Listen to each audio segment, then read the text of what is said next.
L'année promet d'être dense. Que nous réserve 2025 en Bretagne? Hélène Pédèche vous a préparé un petit résumé des temps forts à venir. Un prévenu, 299 victimes, partie civile, 4 mois d'audience et autour de 3 millions d'euros de frais de justice. Accusé d'avoir violé ou agressé sexuellement des patients, souvent mineurs au moment des faits, l'ancien chirurgien Joël Le Squarnec sera jugé à Vannes à partir du 24 février. 3 années auront été nécessaires pour organiser ce procès que la justice qualifie elle-même de hors norme.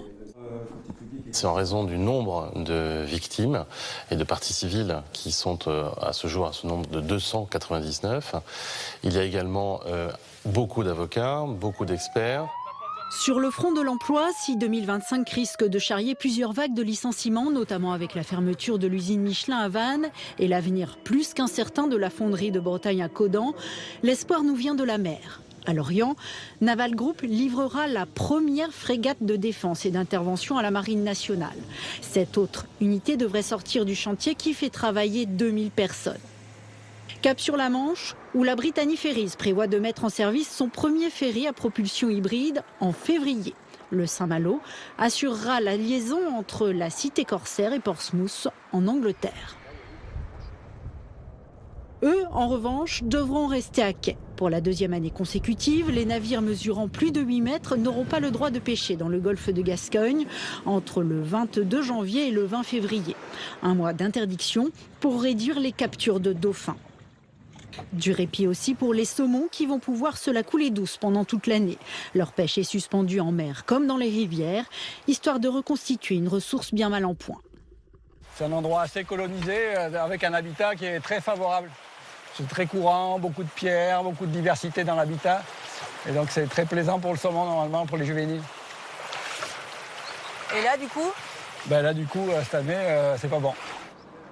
Côté agriculture, 2025 commence par des élections. Début février, les exploitants connaîtront leurs représentants aux chambres d'agriculture pour les 6 années à venir. En 2019, le duo FNSEA Jeunes Agriculteurs était arrivé en tête dans la région, suivi de la coordination rurale, puis de la Confédération paysanne. Encore pas mal de gros chantiers en perspective dans les villes bretonnes, avec une grande salle événementielle qui devrait ouvrir en septembre à Quimper, les premiers coups de pioche pour un nouvel hôpital à Quimperlé ou ici à Vannes, la mise en service d'une passerelle pour piétons et cyclistes permettant d'accéder à la future gare. À Rennes, les travaux visant à découvrir la Vilaine devraient commencer en septembre. Il s'agira d'abord de détruire ce parking du centre-ville qui recouvre le fleuve. Dans le Finistère, les Brestois vont commencer à voir le bout du chantier pour la 2e ligne de tramway. Les rames doivent être livrées, puis testées d'ici Noël prochain. Et en attendant leur futur stade, désormais sur les rails, les supporters brestois vont continuer à rêver d'un trophée européen avec la Ligue des Champions.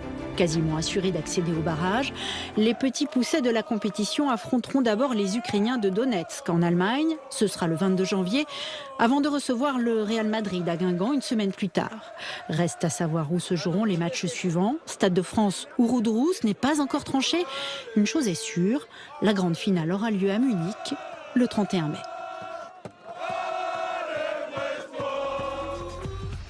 L'autre événement sportif de l'année, ce sera le retour de la grande boucle sur nos routes. Le Tour de France cycliste accueillera 2 étapes. D'abord entre Saint-Malo et Guerlédan le 11 juillet, puis au départ de Saint-Malo-Grand vers Laval le lendemain.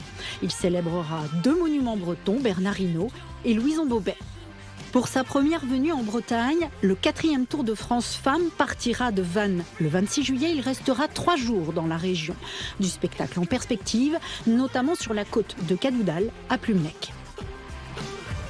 Il va y avoir de la bagarre, c'est sûr, parce que c'est un sommet mythique. Et même s'il n'est pas très haut, il fait très mal aux gens, mais il y aura énormément de public, donc ça va être un moment très spécial. Le 10 mai 2025, cela fera 80 ans que la poche de Lorient a été libérée, 9 mois après Paris. Un port de guerre dont l'ennemi avait fait une de ses bases principales et qu'il avait par là même condamné à mort. Alors que le territoire français est presque entièrement libéré à la fin de l'été 44, la guerre continue à Lorient.